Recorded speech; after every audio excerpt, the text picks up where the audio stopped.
Uh, Never a dull moment. Never a dull fucking moment with this team. And my naive brain was thinking that, hey, this time it'll all go straightforward. It will all go smoothly. Easy win. No, not at all. What was I thinking? But hey, let's talk about it. So first, let's get on to the starting lineup because honestly, that was a really big shocker for me. When I saw it got posted, I was just like, wow, pleasantly surprised. I will add, because I love Casado, and I like to see some Rashford up there. We always like to see our new signings on the pitch. Still haven't seen Rooney, still haven't registered him, because what is this club if not weirdly run? But there's more drama in that, at least, and it's more complicated than that, of course. But so we'll start. We all knew that Joan Garcia and that back line was going to be pretty much the same. Like Hansi was not going to tweak with any of that. And honestly, it was a little lackluster, I gotta say. Not on Joan Garcia's part, at least. I think he had a solid game. The goals against him, he couldn't really have that much control over. One of them was just bad defending, and the other one was a penalty. So I don't really blame Joan Garcia at all for the goals that we conceded. Eric was a little iffy. Eric's a little iffy. I think if I had to choose between him and Koundé going forward, I think we all would say Koundé, and I think Flick has chosen Eric instead of Koundé because of his ball playing ability, but we haven't really been seeing much of that. He does make some good runs, absolutely. He does link up pretty well, absolutely. I just think Koundé and Lamine have just a better awareness of each other rather than Eric and Lamine. So, if I had it my way, Koundé would definitely start the next match. But, it seems like Flick is really liking Eric in that position. Araujo, I feel like a broken record, Araujo just needs to work on his passing every time. Levante, let's be honest, they held back a lot. Like, they were on a lowest block that you could possibly imagine. I think in the first opening minutes of the game, there were 5-4-1 formation, so it's just a step lower, and they're playing like Atletico with just a 5-5 formation, right? So, I think Araujo, what we needed him today for was his speed on the counter. And he didn't really show it to us. I think he just had a lot of just a lot of difficulties handling the game, as well as Cubarsí. Cubarsí did not have a good game. This guy, as much as I love him, he did not have a good game. And it's frustrating. It was definitely frustrating to see, for sure, especially on that first goal, because you would think of someone with Cubarsí's quality that he would not jump that easily to a fake shot like that, and that really, even after the Levante attacker, duped him to jumping, Cubarsí didn't even really. After jumping, he didn't even try to go back. Of course, it was like a very quick time. But, Cubarsí just had a rough game, for sure. And, his only mistake was... the goal was not his only mistake. I think that's important to add. Of course, I'm not saying bench him. I'm not saying sell him. Not at all. He's definitely going to start the next game, and I'm all for it. I just think that this is very much an opportunity for him to learn. I'm sure that Hansi has sat down, him and the coaching staff had sat down with Cubarsí, looked over the tapes again, and really, hopefully, that they're building off and making him better from it. Balde, we'll get to the penalty in a little bit. I just think Balde also kind of struggled during the game a little bit. He got a stupid yellow. Just amateurish levels of control of one's emotions. You know, like I expected so much more from him other than just smacking the ball down after a stupid decision by the referee. But for him to just react like that is the well-deserved yellow, and a stupid one for that. Now, let's go on to the next surprise of the line, or one of the surprises of the lineup is Casado. I think this was a tough game. This was a tough game to put Casado in because I think he thrives in a more open style game. I think that he did not have a bad game at all to say, but I think he just would have been more well suited for to play against a team that is more attacking or more open than Levante were. But you know, I think it's still a solid performance. I love to see him out there on the field, that's for sure. And Pedri's Pedri, you know. There is one person that you can rely on this team to give you an 8 out of 10 performance every single week, it's Pedri. And if there's one person that got us back into the game, it's Pedri. So Pedri, definitely my MVP, just saying that out there right now already. But yeah, Pedri had a great game. And because of him, we were able to just get started on scoring for sure. I liked seeing Rafinha in the middle. I liked seeing him having a bit more freedom. Except whenever he did go towards Lamin's side, I think that there was a loss of effectiveness. I think Rafinha is definitely, I think, more well suited to be playing on the left wing, especially because him and Lamin have such a good understanding of when he runs and Lamin puts in that ball over the top for him to run into. I think that they're very lethal when it comes to those connections. So I do like seeing Rafinha behind Ferran and like running in through the middle or through the half spaces, but you know, it didn't really seem as effective this time around, just because Levante had such a low block and we're able to defend so effectively against our players. Now, onto the next surprise that I had was Rashford. I did not expect Rashford to start. I definitely expected him to make an appearance. Absolutely, did not expect him to start. And I think he had a good opening half. I'm pretty sure he was subbed off at halftime.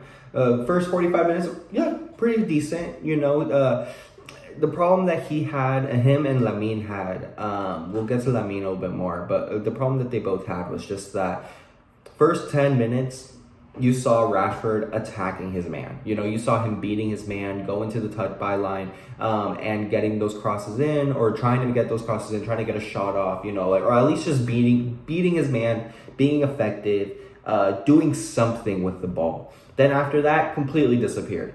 I think after that, Levante's defenders woke up a little bit more, and once that they saw Rashford have the ball, or Rashford was able to get the ball, they put in two men on him at all times. So, you know, it really limited his effectiveness. It really crunched down the space. And he is a tidy footballer, absolutely. He is very good in tight spaces, but he just couldn't really show that as consistently throughout the half as he should have. And I would say that was kind of the same case with Lamin. Lamin did not obviously get subbed off on halftime, but throughout the whole game, it very much seemed that Lamin was just out of it. He of course he got the assist for Pedri's goal, and he put in the cross for the own goal, but it just seemed like after the first 10 minutes, you know, the first opening minutes, he had already beaten his man in like the first minute. It was crazy, and he was already going towards goal. So like at that moment, I was very excited for the game. I was like, oh hell yeah, like this is the version that we're gonna give Lamin this time, or for this game. He is awake, he is focused, and then after that, it just seemed like he also completely disappeared. And every time he did get the ball, he would lose it, or just the passes weren't precise, or he was just trying to do too much. And it was frustrating. It was absolutely frustrating to watch sometimes. As much as I love Lamin, as much as I give him credit and give him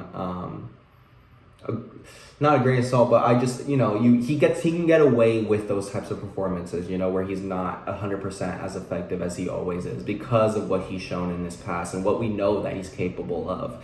So, I don't hold this performance against him. Absolutely not. I just, definitely just remember it, or I'm gonna remember he did not do that well, especially for this upcoming weekend. We're gonna look at me and make sure that he improves on his performance from last week, because, this last game, it just wasn't it. It wasn't it. Ferran, decent, he got the equalizer, and that's really all we can, hope for, for a goal scorer, for our number 9, for him to actually get some goals in. I definitely did appreciate that, absolutely. I don't know, I feel like he's so goal hungry that he just blinds himself on some opportunities where he can pass, but he does go for goal, or he just gets a little selfish. And on the chances that he needs to put away, he doesn't. The easiest example, of course, is that miss that he had, just on the crossbar. It's crazy miss. He could have put it anywhere. Completely alone. Had so much time in front of goal, and for him to put it against the crossbar is criminal. It was crazy. I was so mad when I watched that. I was so mad. At that moment, my girlfriend had to get up and just be like, you know what? I don't think I could watch this game with you. It was very frustrating to see that miss. But, he made up for it. He made up for it, absolutely. And, hey, we got the win. So, things like that can be forgiven a lot more easily because we walked away with the 3 points.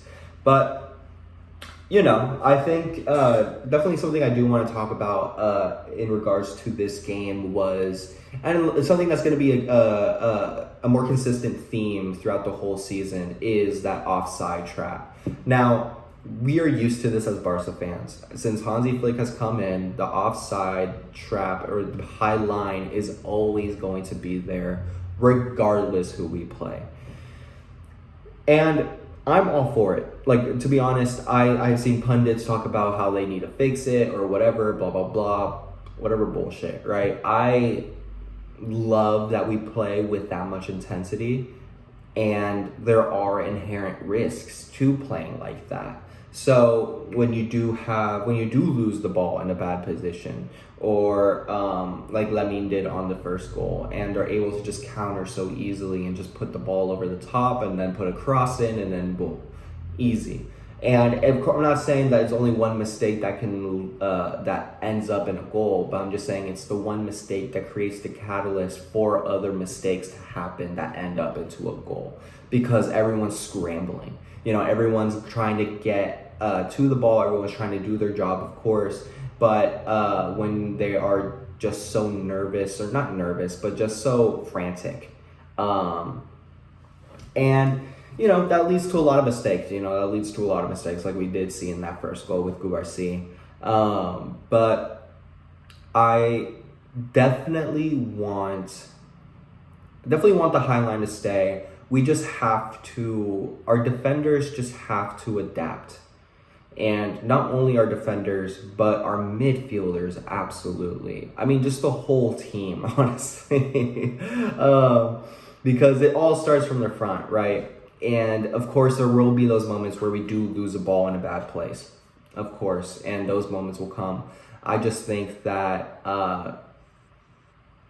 But Guardiola had this when he was coach of Barcelona, and you would see training videos of Guardiola's Barcelona. And if a player misses or loses the ball during training, he'd have 6 or 8 seconds to get the ball back. And that type of mentality, that type of grit is what these players need, absolutely. If you lose the ball, don't just stand there. If you lose the ball, there are other players that need to at least try to foul, do those tactical fouls, get a pause to the game so that everyone can come back, rather than just allow them to walk through the midfield. So, it's just those types of inherent risks, like I mentioned, right? Like those when you play football like that, those risks will be there no matter what. We just have to undermine those risks by predicting them and by outplaying the opponent more effectively. But yeah, no, let's talk about that penalty. Now let's go to the penalty. I gotta be honest, I'm 50-50 about it.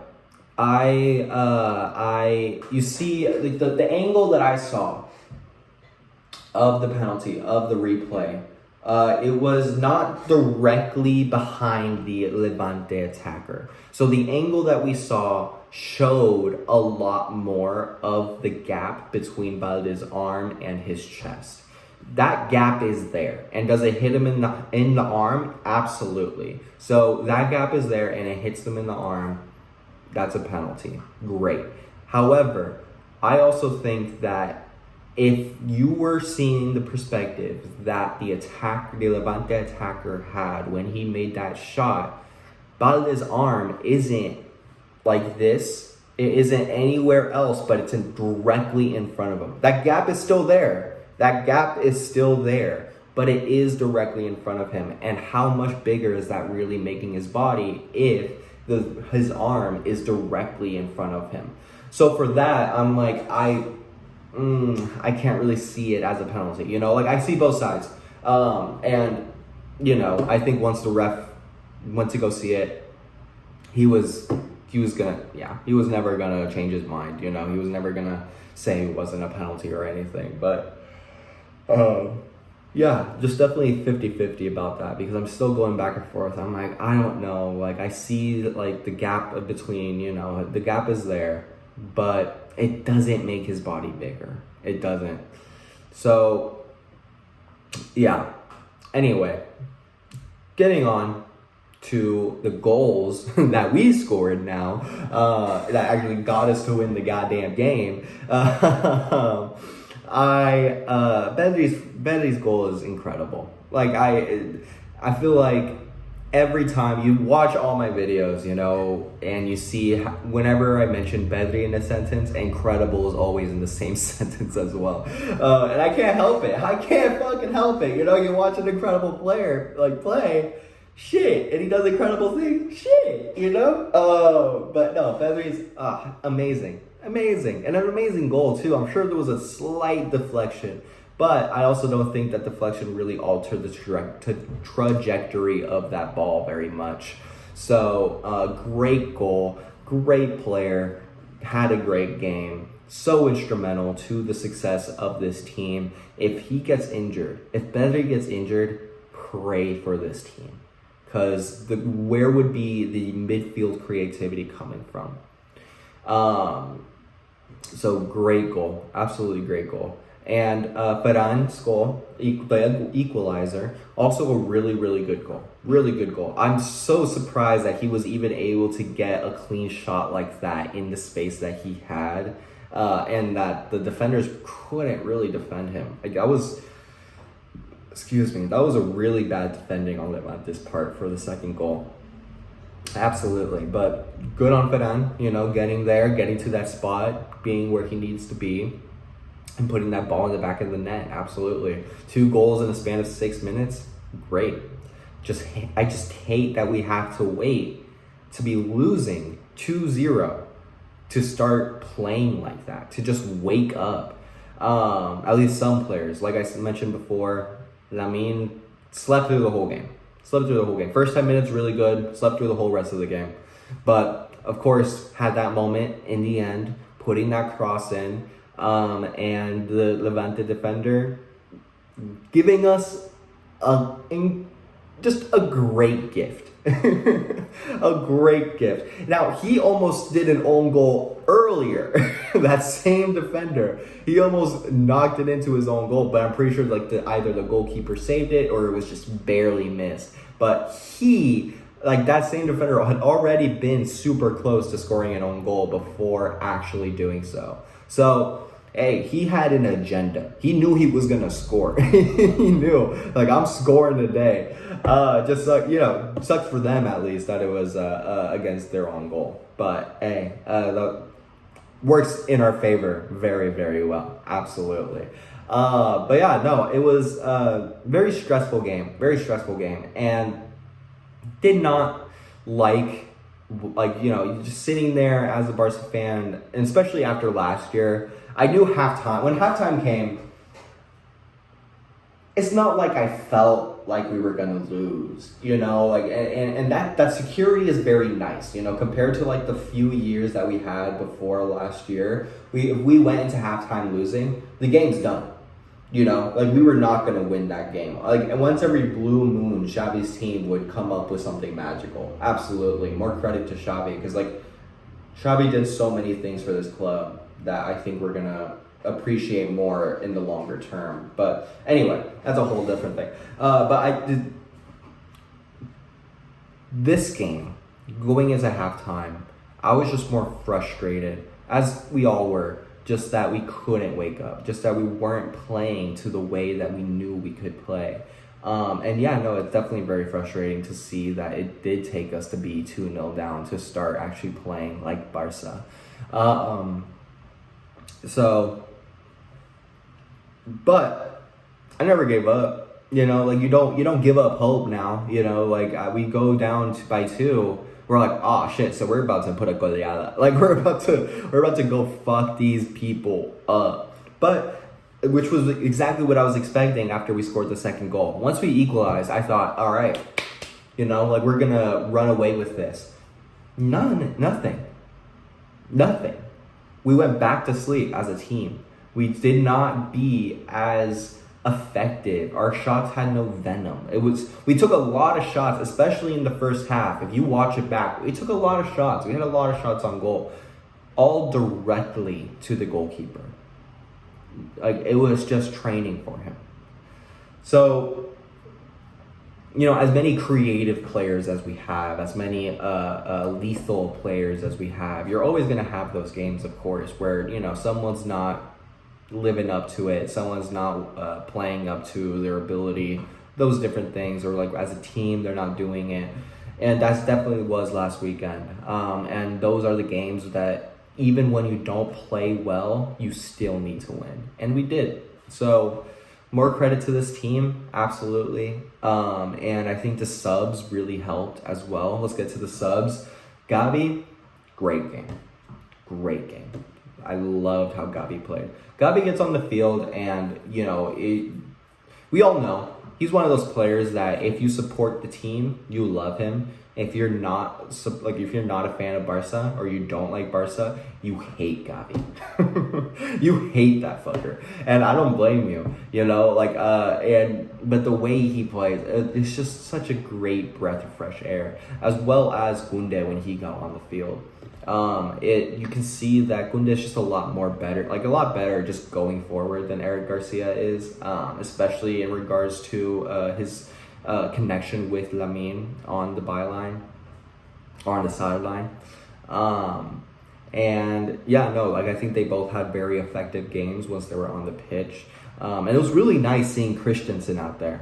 I subscribe to the idea that I would rather have a back line of Gunde, Christensen, Cubarsí, and Balde, rather than having Eric and Araujo there. Seeing seeing Christensen out there, it was so nice. And he just felt so secure. He's a very secure player. He's a very chill and very calm defender. But his tackles, he does amazing tackles. He does very good interceptions, and he's also not that bad on the ball. Not really. Definitely better than Araujo. Absolutely. I wouldn't say maybe it's because of Araujo's pace and strength that Christensen is benched over him, but I don't know. I think though, because of the way we play, and especially against teams like Levante, you need someone to be able to break down those lines with a pass, especially from the back. And I think Christensen, I wouldn't say Christensen has that in his inventory. I'm sure he's a great passer for sure, but I think he's more capable of that better pass than Araujo. Now Olmo, I didn't even realize he was on the field. Olmo, I've mentioned this before. No me convence. He doesn't convince me. 60 million for an injury prone player who's as inconsistent as he is. Nah. He has his moments. I'm not saying he doesn't, but I'm saying in games like these where he doesn't have a moment that creeps up, then you have someone that just gets the ball in a good place to pass it to other players in a better place. But no, he just turns around and shoots it. It's just things that he shouldn't be doing. Things that just not good decision making. And I would 100% would rather have seen Fermin on the field than Olmo, 100%. But yeah, no, I think to reiterate, very stressful game, very stressful, but we got the win. I think Villarreal are the only ones above us with a better goal difference, but it's only 2 games in. So next game, Rayo Vallecano. That one's going to be interesting. I'm excited to see that. I think Rayo has proven to want to play against us in the past. So I'm not saying as open as some a team like Atletico last year. Definitely not like that. But no, Rayo always prides themselves on being able to play good football. So this is going to be definitely a good game, and that preview will definitely be coming out soon. So keep an eye out for that. But yeah, no, just want to thank y'all for watching. Thank y'all for being here. Whether you are a Barca fan, whether you're a rival fan, whether you're just a neutral, definitely leave a like, comment, or subscribe. Always love having conversations about football with people. So yeah, no, thank you for being here. And as always, Visca Barca, and I'll see y'all next time.